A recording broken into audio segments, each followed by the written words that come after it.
Pozdrav, moje ime je Ćutolog i danas imam nameru da pričam o priči mog dede.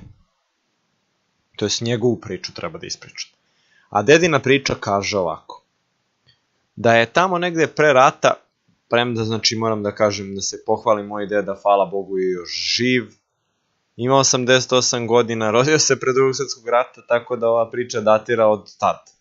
Ali nisi za sad izgleda ništa ni promenila, evo vidjet ćeš i sam. Mislim, vidjet ćeš kako god. Šta je glavna stvar?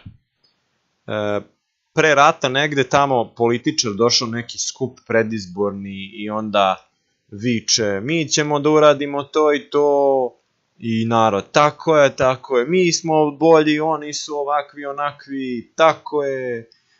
Ne znam, nabraja tamo 10 puta zaredom, sve narod viče tako je i onda on vikne u momentu narode, ti si stoka i oni viču tako je.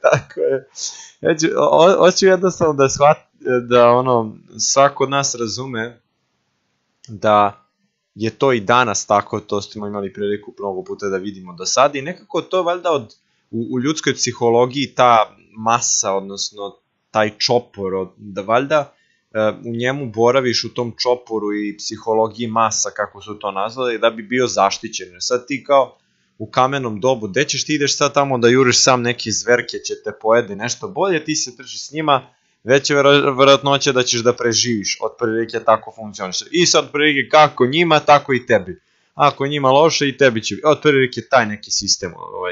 Sad umeđu vremenu ljudsko društvo je napredovalo, izgleda taj strah ostao isti, nije se ništa promenilo po tom pitanju, tako da i dalje ovi mučenici dele im pljeskavice i sendviče, oni viču tako je i tako dalje. Draže nekom političaru da ide u Pinosavu nego da ide u Beč, mislim, ima sve svoje, ali aj dobro. U svakom slučaju, eto, toliko za sad i onda pričamo sledećem prilikom.